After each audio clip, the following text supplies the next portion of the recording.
ಕೆಲಸಗಳು ಮಾಡಲಿಕ್ಕೆ ನಾವು ಪ್ರಯತ್ನ ಪಡ್ತಾ ಇದ್ದೀವಿ. ಇದರಲ್ಲಿ ಏನಾಗಿದೆ, ಕೆಲವೊಮ್ಮೆ ನೀವೆಲ್ಲ ನೋಡಿದ್ದೀರಾ, ತಂದೆ ತಾಯಿಗಳಿಗೆ ಒಬ್ಬ ದೊಡ್ಡ ಮಗ ಇರ್ತಾನೆ, ಚಿಕ್ಕ ಮಗ ಇರ್ತಾನೆ, ಮಧ್ಯದಲ್ಲಿ ಒಬ್ಬ ಇರ್ತಾನೆ, 3 ಜನ 3 ಕಡೆ, ನಾನು ಮಾಡಲ್ಲ, ನೀನು ಮಾಡಲ್ಲ, ನೀನು ನೋಡ್ಕೋ, ನಾನು ನೋಡ್ಕೋ. ಆ ಕೊನೆಗೆ ಮಗಳ ಹತ್ರ ಹೋದ್ರೆ ಮಗಳು, ನೀವೆಲ್ಲ ಗಂಡು ಮಕ್ಳು ನೀವೆಲ್ಲ ನೋಡ್ಕೊಳ್ಳಿ ಅಂತ ಹೇಳ್ಬಿಟ್ಟು ಅಲ್ಲಿ ತಳ್ಳಿ ತಂದೆ ತಾಯಿಗಳನ್ನ ಆಚೆ ಆಗ್ಬಿಡ್ತಾ ಇದ್ದಾರೆ. ಸೊ ಇಂಥ ಒಂದು ಸಂದರ್ಭದಲ್ಲಿ ಏನಾಗ್ತಾ ಇದೆ ಅಂದರೆ, ತಂದೆ ತಾಯಿಗಳಿಗೆ ಅವ್ರಿಗೆ ಒಂದು ಆಶ್ರಯ ಸಿಗಬೇಕಾಗಿರೋ ಭಾಳ ಕಷ್ಟ ಇದೆ. ಇಂಥ ಒಂದು ಸಂದರ್ಭದಲ್ಲಿ ನಾವು ಈ ಸಂಸ್ಥೆಯಲ್ಲಿ ಈ KBC ಟ್ರಸ್ಟ್ ಅಂತ ಇಟ್ಟಿದ್ದೀವಲ್ಲ, ಖಲೀಲ್ ಬುತ್ತೂರ್ ಚಾರಿಟಬಲ್ ಟ್ರಸ್ಟು, ಅದರೊಳಗಡೆ ಬೇರೆ ಆಶ್ರಯಗಳನ್ನ ತೊಗೊಂಡ್ಬರ್ತಾ ಇದ್ದೀವಿ. ಈ ಒಂದು ಆಶ್ರಯ 3 ಇದೆ, ಅದರಲ್ಲಿ ಒಂದನೇದು.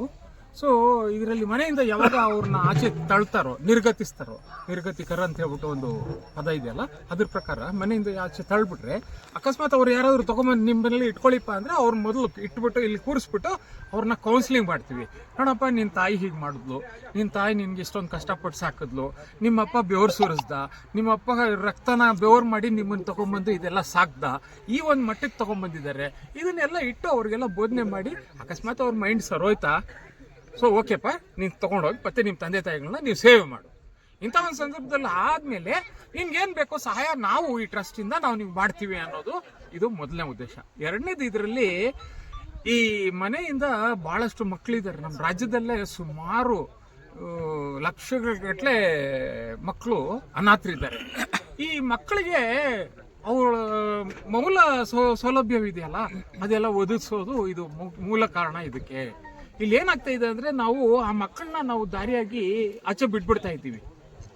ಸೊ ಈ ಬಿಟ್ಬಿಟ್ಟು ಅವ್ರನ್ನೇನು ಮಾಡ್ತಾ ಇದ್ದೀವಿ, ಅವರ ಯಾವ್ಯಾವ ಇದನ್ನು ಪಡ್ಕೋಬೇಕೋ ಅವರು ಅವುಗಳನ್ನೆಲ್ಲ ಪಡ್ಕೊಳ್ಳಿಕ್ಕೆ ದಾರಿ ಮಾಡ್ಕೊಡ್ತಿಲ್ಲ. ಉದಾಹರಣೆಗೆ, ಅವ್ರ ವಿದ್ಯೆ ಸಿಗ್ತಾ ಇಲ್ಲ, ಅವ್ರಿಗೆ ಒಳ್ಳೆ ಊಟ ಸಿಗ್ತಾ ಇಲ್ಲ, ಅವ್ರಿಗೆ ವಸತಿ ಸಿಗ್ತಾ ಇಲ್ಲ. ಇಂಥ ಒಂದು ಸಂದರ್ಭದಲ್ಲಿ ಅವ್ರನ್ನೆಲ್ಲ ಅಕಾಮಿಡೇಟ್ ಮಾಡಿ ಅಂಥ ಮಕ್ಕಳನ್ನ ಇಲ್ಲೆಲ್ಲ ತೊಗೊಂಬಂದು ಆ ಮಕ್ಕಳಿಗೆ ಒಂದು ದಾರಿ ಮಾಡಿ, ಅನಾಥ ಮಕ್ಕಳಿಗೆ. ಸೊ ಇಲ್ಲಿ ಅವ್ರನ್ನ ಸಾಕಿ ಬೆಳೆಸಿ ಅವ್ರನ್ನ ವಿದ್ಯೆ ಕೊಟ್ಟು, ಆ ವಿದ್ಯೆ ಆದ ನಂತರ ಅವ್ರಿಗೊಂದು ಕೆಲಸದ ಮೇಲೆ ನಿಲ್ಲಿಸಿ ಅವ್ರು ಸೆಲ್ಫ್ ಸಫಿಷಿಯೆಂಟ್ ಆಗಿ ಮಾಡೋ ಅಂತ ಒಂದು 2ನೇ ಉದ್ದೇಶ ಇದೆ. 3ನೇ ಉದ್ದೇಶ ತಾವುಗಳೆಲ್ಲ ಗೊತ್ತು ನಿಮಗೆಲ್ಲ.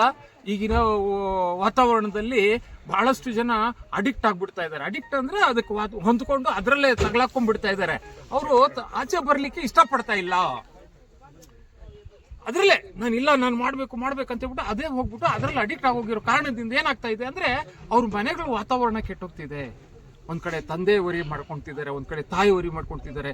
ತಂದೆ ತಾಯಿಗಳಿಗಿಂತ ಹೆಚ್ಚಾಗಿ ಆ ಪೂರ್ತಿ ಫ್ಯಾಮಿಲಿ ಇರುತ್ತೆ ನೋಡಿ, ಸುತ್ತಲೂ ಚಿಕ್ಕಪ್ಪ ದೊಡ್ಡಪ್ಪ, ಅವ್ರ ಮನೇಲಿ ಹೀಗಂತೆ, ಅವ್ರ ಮನೇಲಿ ಹೀಗಂತೆ, ಅವ್ರ ಮಗ ಹೀಗಾಗಿದ್ದಾನೆ ಅಂತ ಹೇಳ್ಬಿಟ್ಟು ಅಂದ್ಬಿಟ್ಟು ಇಂಥ ಒಂದು ವಾತಾವರಣ ಸೃಷ್ಟಿ ಆಗಿರೋ ಕಾರಣಕ್ಕೆ ಏನಾಗುತ್ತೆ ಅಂದರೆ, ನೆಮ್ಮದಿ ಅವರಲ್ಲಿ ಇಲ್ಲ. ಅಂಥ ಮಕ್ಕಳನ್ನ ತೊಗೊಂಬರೋದು ಇಲ್ಲಿ, ಅವ್ರನ್ನ ಇಲ್ಲಿ ಇಟ್ಕೊಂಡು ಆದಷ್ಟು ಅವ್ರನ್ನ ಟ್ಯೂನ್ ಮಾಡಿ ರಿಹ್ಯಾಬ್ ಮಾಡೋ ಅಂತ ಒಂದು ಅಡಿಕ್ಟ್ ಮಾಡಿ ಆ ಒಂದು ಪದ್ಧತಿಯನ್ನು ಇಲ್ಲಿ ಅಳವಡಿಸಿ ಅವ್ರನ್ನ ಸರಿಪಡಿಸಿ ಮತ್ತೆ ಅವ್ರ ಕಾಲ ಮೇಲೆ ನಿಲ್ಲಿಸೋ ಅಂತ ಒಂದು 3ನೇ ಉದ್ದೇಶ ಇದೆ. ಈ 3 ಉದ್ದೇಶಗಳಲ್ಲಿ ನಾವು ಆದಷ್ಟು ಪ್ರಯತ್ನ ಪಡ್ತಾ ಇದ್ದೀವಿ. ನಿಮ್ಗಳಿಗೆಲ್ಲ ಸಹಾಯ ಬೇಕು ನಮಗೆ. ಈ ಒಬ್ಬರು ಮಾಡುವಂಥ ಕೆಲಸ ಅಲ್ಲವೇ ಅಲ್ಲ ಇದು. ಸೊ ಇಷ್ಟವರೆಗೂ ಮಾಡಿರೋದೇ ಆ ಮೇಲಿರೋ ಸೃಷ್ಟಿಕರ್ತನ ಭಾಳ ಕರುಣೆ ನಮಗೆ. ಈ ಮಟ್ಟಕ್ಕೆ ತೊಗೊಂಬಂದು ಸುತ್ತಲೂ ಈ ಜಾಗ ಕೊಂಡೋದಾಗ್ಲಿ, ಆಮೇಲೆ ಈ ಕಡೆ ಸುತ್ತಲೂ ಕಾಂಪೌಂಡ್ ಹಾಕೋದಾಗ್ಲಿ, ಇಂಥ ಒಂದು ವಾತಾವರಣ ತೊಗೊಂಬಂದು ಇವತ್ತು ಇಂಥ ಒಂದು ಕಾರ್ಯಕ್ಕೆ ನಮ್ಮೆಲ್ಲ ಹಿರಿಯರೆಲ್ಲ ಬಂದಿದ್ದಾರೆ. ಹಿರಿಯರೆಲ್ಲ ಬಂದಿರೋದು ನಮ್ಗೊಂಥರ ದೊಡ್ಡ ಆಶೀರ್ವಾದ ಇದ್ದಂಗೆ, ಮೇಲಿರೋ ಒಂದು ದಯೆ. ಸೊ ಹೀಗಾಗಿ ನಾವು ಇದು ಮಾಡ್ಲಿಕ್ಕೆ ಉದ್ದೇಶ ಪಡ್ತಾ ಇದ್ವಿ. ಧನ್ಯವಾದಗಳು.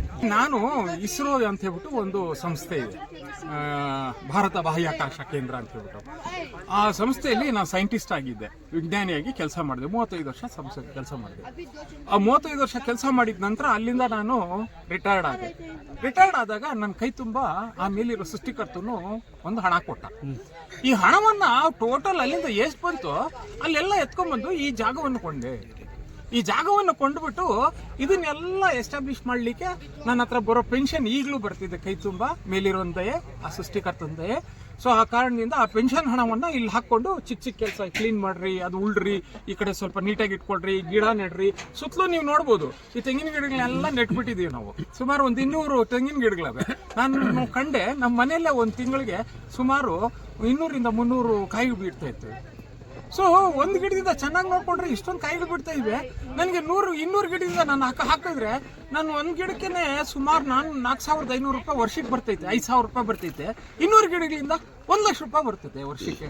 ಹೆಂಗಿಲ್ಲ ಅಂದ್ರೂ ನಾವು ವರ್ಷಕ್ಕೆ ಆ 1,00,000 ರೂಪಾಯಿ ಇಟ್ಕೊಂಡು ನಾನು ಇದನ್ನ ಕೆಲಸ ಮಾಡ್ಕೊಂಡು ಅವ್ರನ್ನೆಲ್ಲ ಬೋಧಿಸ್ಕೊಂಡು ಮೇಂಟೈನ್ ಮಾಡ್ಕೊಂಡು ಹೋಗ್ಲಿಕ್ಕೆ ನನಗೇನು ಅಭ್ಯಂತರ, ತೊಂದರೆ ಯಾವುದೂ ಆಗಲ್ಲ ಅನ್ನೋ ಒಂದು ಭಾವನೆಯಿಂದ ಇದನ್ನ ಅರೇಂಜ್ ಮಾಡ್ಕೊಂಡಿದ್ದೀರಿ. ಇದ್ರ ಜೊತೆಯಲ್ಲಿ ಇನ್ನೂ ಬಹಳಷ್ಟು ಗಿಡಗಳವೆ.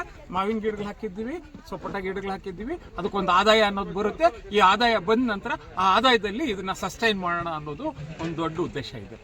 ಎಷ್ಟು ದಿನದ ನನಗೆ ಇವತ್ತಿಗೆ ಒಂದು ಒಳ್ಳೆಯ ಕಾರ್ಯಕ್ರಮವನ್ನು ಅಟೆಂಡ್ ಮಾಡೋಕ್ಕೆ ನನಗೊಂದು ಅವಕಾಶ ಸಿಕ್ಕಿದೆ. ಇಲ್ಲಿ KGFನಲ್ಲಿ ಇಂತಹ ಒಂದು ಪ್ರೋಗ್ರಾಮ್ ಅಂದರೆ ಸುಮಾರು 9 ಎಕರೆ ಜಾಗದಲ್ಲಿ ಇಲ್ಲಿ ಒಂದು ರಿಹ್ಯಾಬಿಲಿಟೇಷನ್ ಸೆಂಟರ್, ಈ ಆಲ್ಕೋಹಾಲು, ಮದ್ಯಪಾನ, ಈ ಚಟಕ್ಕೆ ಅವರು ಬಲಿಯಾದವರನ್ನು ರಿಹ್ಯಾಬಿಲಿಟೇಟ್ ಮಾಡೋಕ್ಕೋಸ್ಕರ, ಅವ್ರಿಗೆ ಪುನಃ ಒಂದು ದಾರಿ ತೋರಿಸುವ ಒಂದು ಕೆಲಸ ಮಾಡೋಕ್ಕೋಸ್ಕರ ಇಲ್ಲಿ ಒಂದು ಸಂಸ್ಥೆಯನ್ನು ಪ್ರಾರಂಭಿಸಿದ್ದಾರೆ. ಈ ಸಂಸ್ಥೆ ಒಂದು ಖಲೀಲ್ ಬತೂಲ್ ಎನ್ನುವ ಒಂದು ಟ್ರಸ್ಟ್ ಮೂಲಕ ಒಂದು ಪ್ರಯತ್ನ ನಡೆಸ್ತಾ ಇದ್ದಾರೆ. ನಮ್ಮ ಜಾವೀದ್ ಭಾಯ್ ಇದ್ದಾರೆ, ಇಸ್ರೋ ಜಾವೀದ್ ಅಂತ ನಾವು ಕರಿತೀವಿ. ಇಸ್ರೋನಲ್ಲಿ ಕೆಲಸ ಮಾಡಿದ್ದಾರೆ ಮತ್ತು ರಿಟೈರ್ಡ್ ಮೆಂಬರು. ಅವರಲ್ಲಿ ಇರತಕ್ಕಂಥ ಈ ಆಸ್ತಿಯನ್ನು completely for the sake of good work, ಅಂದರೆ ಒಳ್ಳೆ ಕಾರ್ಯಕ್ಕೋಸ್ಕರ ಅವರು ಇದನ್ನು ಪ್ರಯೋಗ ಪಡಿಸ್ತಾ ಇದ್ದಾರೆ. ಅದು ಒಂದು ಒಳ್ಳೆಯ ಗುಣ, ಅದು ದೇವರು ಅದನ್ನು ಮೆಚ್ಚಿಸಲಿ ಮತ್ತು ನಿಮಗೆ ಅದಕ್ಕೆ ಪುಣ್ಯವನ್ನು ಕೊಡಲಿ ಅಂತ ನಾನು ಪ್ರಾರ್ಥಿಸುತ್ತೇನೆ. ಇದ್ರ ಜೊತೆಗೆ ಏನಂದರೆ ಹಲವಾರು ಜನರು ಇವತ್ತಿಗೆ ಮದ್ಯಪಾನ ಮತ್ತು ಸಿಗರೆಟು ಅದು ರೂಢೀಕರಣ ಆಗಿಬಿಟ್ಟಿದೆ. ನೀವು ಎಲ್ಲಿ ಹೋಗೋದು ನೋಡಿದ್ರು ಕೂಡ ಅಲ್ಲಿ ರೋಡ್ ಕೊನೆಗೆ ನೋಡಿದ್ರೆ ಕೂಡ ಎಲ್ಲರೂ ನಿಂತ್ಕೊಂಡು ಅಲ್ಲಿ ಸಿಗರೇಟ್ ಹೊಡೋದು. ಆಲ್ಮೋಸ್ಟ್ 200 ರೂಪೀಸ್ ಫೈನ್ ಮಾಡಿದ್ದಾರೆ. ಸಿಗರೇಟ್ ಬಂದು ಪಬ್ಲಿಕ್ ಸ್ಪೇಸ್ನಲ್ಲಿ ಸಿಗರೇಟ್ ಸೇದಂಗಿಲ್ಲ, ಆದರೂ ಕೂಡ ಎಲ್ಲ ರೂಢೀಕರಣ ಮಾಡಿಬಿಟ್ಟಿದ್ದಾರೆ. 200 ರೂಪೀಸ್ ಫೈನ್ ಇದೆ. ಯಾಕಂದರೆ ಇದು ಕಾರ್ಸಿನೋಜೆನಿಕ್. ಜನರು ಬಂದು ಇದನ್ನು ಅವ್ರ ಮೂಗು ಒಳಗೆ ಹೋದರೆ ಅವ್ರಿಗೆ ಕೂಡ ಕ್ಯಾನ್ಸರ್ ಬರುತ್ತೆ ಅಂತ.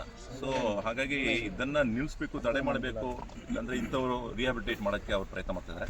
ಎರಡನೇದು ವಯಸ್ಸಾದವರಿಗೆ ಒಂದು ಆಶ್ರಯನ್ನು ಕೊಡುವಂಥ ಒಂದು ಜಾಗ ಇದೆ. ಇವಾಗ ಹಲವಾರು ಏನು ಮಾಡ್ತಿದ್ದಾರೆ, ತಮ್ಮ ವಯಸ್ಸಾದ ತಂದೆ ತಾಯಿನ ಮರೆತುಬಿಟ್ಟು ಜೀವನ ಮಾಡ್ತಿದ್ದಾರೆ. ಹಾಗಾಗಿ ಇಲ್ಲಿ ನಮಗೆ ಕುರಾನ್ನಲ್ಲಿ ಮತ್ತು ಪ್ರವಾದಿಯ ವಚನದಲ್ಲಿ ಏನೆಲ್ಲ ಹೇಳಲಾಗಿದೆ ಅಂದರೆ, ನಿಮಗೆ ತಾಯಿಯ ಕಾಲಡಿಯಲ್ಲಿ ನಿಮಗೆ ಸ್ವರ್ಗ ಇದೆ ಅಂತ ಪ್ರವಾದಿಯ ಮಾತಿದೆ. ರಿಜ್ಲೈಹ ಅಂತ ಅದು ಅಂತ ಒಂದು ವಾಕ್ಯ ಇದೆ. ಅದೇ ರೀತಿ ನಿಮಗೆ ಸ್ವರ್ಗದ ಮಧ್ಯ ಬಾಗಿಲು ಬಂದು ನಿಮ್ಮ ತಂದೆ ಅಂತ ಹೇಳಲಾಗಿದೆ. ಅಂದರೆ ನಿಮ್ಮ ತಂದೆಯನ್ನು ಚೆನ್ನಾಗಿ ಜೋಪಾನವಾಗಿ ನೋಡ್ಕೊಳ್ಳಿ, ಆವಾಗ ನಿಮಗೆ ಸ್ವರ್ಗ ಸಿಗುತ್ತೆ ಅಂತ ಪ್ರವಾದಿಯ ಮಾತಿರುವಾಗ, ಇವತ್ತು ಅದನ್ನು ಮರೆತು ಜೀವನ ಮಾಡುವಂಥ ಒಂದು ತಲೆಮಾರನ್ನು ನಾವು ನೋಡ್ತಿದ್ದೀವಿ. ಇದು ಬಹಳ ಬೇಸರವನ್ನು ಉಂಟು ಮಾಡುವಂಥ ಒಂದು ವಿಷಯವಾಗಿದೆ. ಎಲ್ಲ ಸಮುದಾಯದಲ್ಲೂ ಇರ್ತಾರೆ, ಬರೀ ಮುಸಲ್ಮಾನರು ಅಂತಿಲ್ಲ, ಎಲ್ಲ ಸಮುದಾಯದಲ್ಲಿ ಇಂಥದ್ದು ಆಗ್ಬಿಟ್ಟಿದೆ. ಆದರೆ ವಯಸ್ಸಾದವ್ರನ್ನ ನಾವು ಏನು ಮಾಡಬೇಕು, ಅವ್ರಿಗೆ ಆಶ್ರಯ ಕೊಡಬೇಕಾಗಿದೆ. ಸೊ ಆದ್ದರಿಂದ ಇವ್ರು ಏನು ಮಾಡ್ತಾಯಿದ್ದಾರೆ, ಇಲ್ಲಿ ಒಂದು ಸಂಸ್ಥೆಯ ಮೂಲಕ ಅವರನ್ನು ಚೆನ್ನಾಗಿ ನೋಡ್ಕೊಳ್ಳೋದು, ಅವ್ರಿಗೆ ಮೆಡಿಕಲ್ ಫೆಸಿಲಿಟೀಸ್ ಕೊಡೋದು, ಆಶ್ರಯ ಕೊಡೋದು, ಮತ್ತು ಅವ್ರಿಗೆ ಬೆಡ್ಡಿಂಗ್ ಎಲ್ಲ ಮಾಡಿಕೊಡೋದಕ್ಕೆ ಒಂದು ವ್ಯವಸ್ಥೆ ಮಾಡ್ತಾಯಿದ್ದಾರೆ. ಎಲ್ಲರೂ ಇದಕ್ಕೆ ಸಾಥ್ ಕೊಡಬೇಕು, ನೀವೆಲ್ಲರೂ ಅದಕ್ಕೆ ಸಹಾಯ ಮಾಡಬೇಕು. ಯಾಕಂದರೆ ಇದು ಇವರು ಜಾವೀದ್ ಅವರ ಮಾತ್ರ ಕೆಲಸ ಇಲ್ಲ, ನಮ್ಮೆಲ್ಲರ ಕೆಲಸ ಇದು ಅಂತ ಹೇಳ್ಕೊಂಡು ನಾವೆಲ್ಲರೂ ಇದಕ್ಕೆ ನಾವು ಸಹಾಯ ಮಾಡಬೇಕು ಅಂತ ನಾನು ಅವ್ರಿಗೋಸ್ಕರ ನಾನು ಪ್ರಾರ್ಥನೆ ಮಾಡ್ತೀನಿ. ದೇವನ ಅದನ್ನು ಮೆಚ್ಚಲಿ ಅಂತ. ಥ್ಯಾಂಕ್ ಯು ಬಾರಕಲ್ಲ. ನಾವು ಪ್ರಯತ್ನ ಪಡ್ತಾ ಇದ್ದೀವಿ. ಈಗಲೇ ಆಲ್ರೆಡಿ ಸ್ವಲ್ಪ ಲಾಂಗ್ ಆಗ್ಬಿಟ್ಟಿದೆ, ಒಂದು 5 ವರ್ಷ ಆಗೋಯ್ತು ನಾನು ಇದನ್ನ ಕೈ ಹಾಕಿ. ಸದ್ಯಕ್ಕೆ ನಮ್ಮ ಫೈನಾನ್ಷಿಯಲ್ ಕ್ರಿಟಿಕಾಲಿಟಿ ಸ್ವಲ್ಪ ಇರೋದ್ರಿಂದ ನಾವು ಇದನ್ನ ಒಂದು ದಾರಿಗೆ ತಗೊಂಡ್ಬಂದು ಆಲ್ರೆಡಿ ನಿಲ್ಲಿಸೋದಕ್ಕಾಗಲಿಲ್ಲ. ಬಟ್ ಸತತವಾಗಿ ಇದರಲ್ಲಿ ಇದ್ದೀವಿ. ಏನೇ ಆಗಲಿ ನಾವು ಆ ಮೇಲೆ ಸೃಷ್ಟಿಕರ್ತರು ನಮ್ಮನ್ನು ಕರ್ಕೊಳ್ಳೋದಕ್ಕೆ ಮುಂಚೆ ಇದನ್ನ ಮುಗಿಸೋಣ ಅನ್ನೋದೇ ನಮ್ಮ ಉದ್ದೇಶವಾಗಿದೆ. ಸದ್ಯಕ್ಕೆ ಎಷ್ಟು ಪ್ರಾಜೆಕ್ಟ್ ನಮ್ಗೆ ನೋಡಿ, ಜಾಗ ಕೊಂಡೋಕ್ಕಾಗ್ಲಿ, ನೀವು ನೋಡ್ತಿರ್ಬೋದು ಈ ಸುತ್ತಲೂ ಕಾಂಪೌಂಡ್ಗೆ 30 ಲಕ್ಷಗಳಿಗಿಂತ ಹೆಚ್ಚಾಗಿ ಅದು ಬಿದ್ದೋಗ್ಬಿಟ್ಟಿದೆ ನಮ್ಮ ಕಡೆಯಿಂದ. ಸೊ ಹೀಗಾಗಿ ಇದುವರೆಗೂ ಒಂದು 2.5 ಕೋಟಿ 3 ಕೋಟಿ ಹತ್ರ ಇದೆಲ್ಲ ವೆಚ್ಚ ಆಗಿದೆ. ಸೊ ಇದನ್ನ ಮಾಡ್ಕೊಂಡು ಹೋಗ್ತಾ ಇದ್ದೀವಿ. ಇದವ್ರು ಬೇರೆ ಕಡೆಯಿಂದನೂ ಬರ್ತಾ ಇದೆ, ಒಂದು 50,000 ಇವತ್ತು ಮಾಡಿರೋ ಒಂದು ಪ್ರಾಜೆಕ್ಟ್ಗೋಸ್ಕರ ಎಲ್ಲ ವೆಚ್ಚ ಸುಮಾರು 1 ಕೋಟಿ 15 ಲಕ್ಷ ಆಗೋ ಒಂದು ಉದ್ದೇಶ, ಅದು ಎಸ್ಟಿಮೇಷನ್ ಇದೆ. ಇವತ್ತು ಮಾರ್ಕ್ ಮಾಡಿರೋದು ಒಂದು ಪ್ರಾಜೆಕ್ಟ್ಗೋಸ್ಕರ 1 ಕೋಟಿ 15 ಲಕ್ಷ. ಅದನ್ನೇ ಹೇಳಿದೆ, ಇದುವರೆಗೂ ನಾನು ಏನೇನು ಇದನ್ನ ಎಕ್ಸ್ಪೆನ್ಸಸ್ ಮಾಡಿದ್ದೀನೋ ಅದರಲ್ಲೂ ಸುಮಾರು ನನ್ನ ಒಂದು 5 ವರ್ಷದ ಪೀರಿಯಡ್ ಅಲ್ಲಿ ಒಂದು 10 ರಿಂದ 15 ಲಕ್ಷ ರೂಪಾಯಿ ದಾನನೂ ಬಂದಿದೆ. ನಮಗೆ ನಮ್ಮ ಟ್ರಸ್ಟಲ್ಲಿ ಆಲ್ರೆಡಿ ನಾವು ಆಡಿಟ್ ಮಾಡಿಸಿದ್ದೀವಿ, ಆಡಿಟಿಂಗ್ ಕೂಡ ನಡೀತಾ ಇದೆ. ಅದು ITR ಅನ್ನೋದು ಇನ್ಕಮ್ ಟ್ಯಾಕ್ಸ್ ರಿಟರ್ನ್ಸ್ ಅಂತ ಅದನ್ನು ಫೈಲ್ ಮಾಡ್ಕೊಂಡು ಹೋಗ್ತಾ ಇದ್ದೀವಿ. ಸೊ ಇದು ನಡೀತೀವಿ. ಒಳ್ಳೆ ಪ್ರಶ್ನೆ ಕೇಳಿದಿರ ತಾವು, ಧನ್ಯವಾದಗಳು ಇದಕ್ಕೆ. ನೋಡಿ, ಈ ಒಂದು ಕಾರ್ಯವನ್ನು ನಾವು ನೆರವೇರಿಸ್ತಿರೋದು ಮಾನವೀಯತೆ ಅನ್ನೋದು ಬಹಳ ದೊಡ್ಡದು. ನಾವು ಒಂದು ಧರ್ಮಕ್ಕೋಸ್ಕರ ಅದನ್ನ ಮಾತ್ರ ಹಟ್ಕೊಂಡು ಹೋಗ್ತಿಲ್ಲ. ಆ ಮಾನವೀಯತೆಯಲ್ಲಿ ಎಲ್ಲರೂ ಬರ್ತಾರೆ. ಅವರು ಹಿಂದೂಗಳಾಗಿರ್ಲಿ, ಕ್ರಿಶ್ಚಿಯನ್ರಾಗಿರ್ಲಿ, ಇನ್ನೊಬ್ರಾಗಿರ್ಲಿ, ಮುಸ್ಲಿಮ್ರಾಗಿರ್ಲಿ, ಎಲ್ಲರೂ ಬರ್ತಾರೆ. ಆ ಮಾನವೀಯತೆನ ಫಸ್ಟ್ ಇಲ್ಲಿ ಕಾಪಾಡಲಿಕ್ಕೆ ಇಲ್ಲಿ ಪ್ರಯತ್ನ ಪಡ್ತೀವಿ. ಇದೇ ನಮ್ಮ ಮೇನ್ ಉದ್ದೇಶ. ಮಾನವರು ಸರ್, ಹೌದು ಸರ್, ಬಹಳ ದೊಡ್ಡದು. ನಮ್ಮ ಇಲ್ಲಿ ಹಿರಿಯರು ಇವರು ನಮ್ಮ ಕೋಲಾರ ಜಿಲ್ಲೆಗೆ, ನಮ್ಮ ಡಿಸ್ಟ್ರಿಕ್ಟ್ ಇದೆಯಲ್ಲ ಈ ಜಿಲ್ಲೆಗೆ ಇವರು ಪ್ರೆಸಿಡೆಂಟ್ರು ಜಮಾತೆ ಅಲ್ ಹದೀಸ್ ಅಂತ ಹೇಳ್ಬಿಟ್ಟು. ಸೊ ಇವ್ರು ನಮ್ಮ ಅಮೀರ್ ಸಾಹೇಬ್ರು ಅಬ್ದುಲ್ ಜಲೀಲ್ ಅಂತ ಹೇಳ್ಬಿಟ್ಟು. ಇವರು ಶೇಖ್ ಉಮರ್ ಶರೀಫ್ರವರು. ಇವ್ರನ್ನ ಬಹಳಷ್ಟು ಜನ ನಿಮ್ಗೆ ಬಿಡಿಸಿ ಹೇಳೋ ಅಂತ ಒಂದು ಏನು ಇದಿಲ್ಲ. ಇವರು ಉಮರ್ ಶರೀಫ್ರವರು. ಇವರು ನಮ್ಮ ಗೈಡು, ನಮ್ಮ ಮೆಂಟರ್ ಥರ ಅಲ್ಲ. ಆಮೇಲೆ ನಮ್ಮ ಇಲ್ಲಿ R Mohammed Umri, so doctor R Mohammed Umri ಅವರು. ಆಮೇಲೆ ನಮ್ಮ ವೇಣು ಸಾರ್ ಅವರು ಅಲ್ಲಿ, ಆ ವೇಣು ಸಾರ್ ಅವರು ಇದ್ದಾರೆ. ಆಮೇಲೆ ಅಲ್ಲಿ ವೆಂಕಟೇಶಣ್ಣ ಇದ್ದಾರೆ, ಉಮರ್ ಭೈ. ಆಮೇಲೆ ನಮ್ಮ ಸ್ನೇಹಿತರೆಲ್ಲ ಇದ್ದಾರೆ, ಮುನಿಯಪ್ಪನವ್ರು ಇದ್ದಾರೆ, ಮತ್ತೆ ಶಂಕರ್ ಅವರೇ, ಬಾಬು ಅವರು ಇದ್ದಾರೆ. ಈ ಕಡೆ ಬಂದ್ರೆ ನಮ್ಮ ಅಮೀರ್ ಸಾಬ್ರು ಇದ್ದಾರೆ, ಅಮೀರ್ ಜಾನ್ ಅಂತ ಹೇಳ್ಬಿಟ್ಟು ಅಮೀರ್ ಸಾಬ್ರೆ, ಅದಕ್ಕೆ ಅದು ಹಿರಿಯರು. ಸೊ ಇವರು ಅಮೀರ್ ಸಾಹೇಬ್ರು ಅಂತ ಹೇಳ್ಬಿಟ್ಟಿದ್ದಾರೆ. ನಮ್ಮ ಅಬ್ದುಲ್ ರೆಹಮಾನ್ ಖಾನ್ ಉಮ್ರಿ ಅಂತ ಹೇಳ್ಬಿಟ್ಟು ಇವರು ನಮ್ಮ ಏನ್ ಹೇಳ್ತಾರೆ ಕನ್ನಡದಲ್ಲಿ ನಮ್ಮ ಹಿರಿಯರು, ನಮ್ಗೆ ಓದಿಸುವಂತ ಒಂದು ಮೌಲಿ ಸಾಹೇಬ್ರಾಗಿದ್ದಾರೆ ಅವರು, ಪಂಡಿತರು. ಸೊ ಅದಾದ ನಂತರ ಅಲ್ಲಿ ಅಬ್ದುಲ್ ಖದೀರ್ ಅವರು ಅಂತ ಹೇಳ್ಬಿಟ್ಟು ಅವ್ರು ಇದ್ದಾರೆ. ನಮ್ಮ ಎಹಸನ್ ಸಾಹೇಬ್ರು, ಅವರು ಸಹ ನಮ್ಮ ಪಂಡಿತರು. ಅವ್ರು ಅಲ್ಲಿದ್ದಾರೆ ನೋಡಿ, ಸೈಯದ್ ಅಬ್ದುಲ್ ಮತೀನ್ ಸಾಹೇಬ್ರು ಅಂತ ಹೇಳ್ಬಿಟ್ಟು ಅವರು ಬಹಳಷ್ಟು ನಮ್ಮನ್ನ ಗೈಡ್ ಮಾಡ್ತಿರ್ತಾರೆ. ಸೊ ಈ ಪ್ರಾಜೆಕ್ಟಿಗೆ ಬಹಳಷ್ಟು ಅವರು ತನ್ನ ಬೆವರನ್ನ. ಆಮೇಲೆ ಅಲ್ಲಿ ಹೋದ್ರೆ ನಮ್ಮ ಮುಜಾಹಿದ್ ಭೈ ಅವರಿದ್ದಾರೆ, ಕೋಲಾರ ಜಿಲ್ಲೆಯಿಂದ. ಅವರು ಎಲ್ಲ ಕೋಲಾರ ಜಿಲ್ಲೆ ಅವರೇ. ಆಮೇಲೆ ನಮ್ಮ ಹಿರಿಯರು ಇದ್ದಾರೆ ನೋಡಿ ನಮ್ಮ ಸಾಹೇಬ್ರಲ್ಲಿ. ಸೊ ಮುನೀರ್ ಸಾಹೇಬ್ರು, ಸೈಯದ್ ಮುನೀರ್ ಸಾಹೇಬ್ರು ಅವರು, ಇವರು, ಇಷ್ಟೊಂದು ಜನ, ಇನ್ನು ಸುಮಾರು ಜನ ಇದ್ದೀವಿ ಇಲ್ಲೆಲ್ಲ. ಇಲ್ಲಿರೋರೆಲ್ಲ ತಾವೆಲ್ಲ ನೋಡಿರ್ತೀರ. ಸೊ ಈ ಒಂದು ಕಾರ್ಯಕ್ಕೆ ಬಂದಿದ್ದೀವಿ.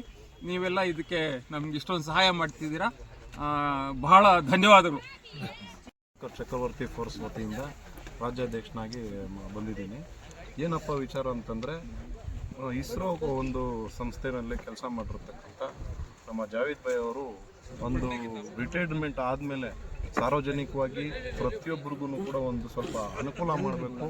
ನನಗೂ ಈ ಒಂದು ಭೂಮಿನಲ್ಲಿ ಒಂದು ಸ್ಥಾನಮಾನ ಕೊಟ್ಟಿದ್ದಾರೆ. ಆ ಭೂಮಿ ಮುಖಾಂತರವಾಗಿ ನಾನು ಸಾರ್ವಜನಿಕವಾಗಿ ಎಲ್ಲ ಒಂದು ಕಡೆನಲ್ಲಿರ್ತಕ್ಕಂಥ ಎಲ್ಲ ಜನಗಳಿಗೂ ಕೂಡ ಅನುಕೂಲ ಮಾಡಿಕೊಡ್ಬೇಕು.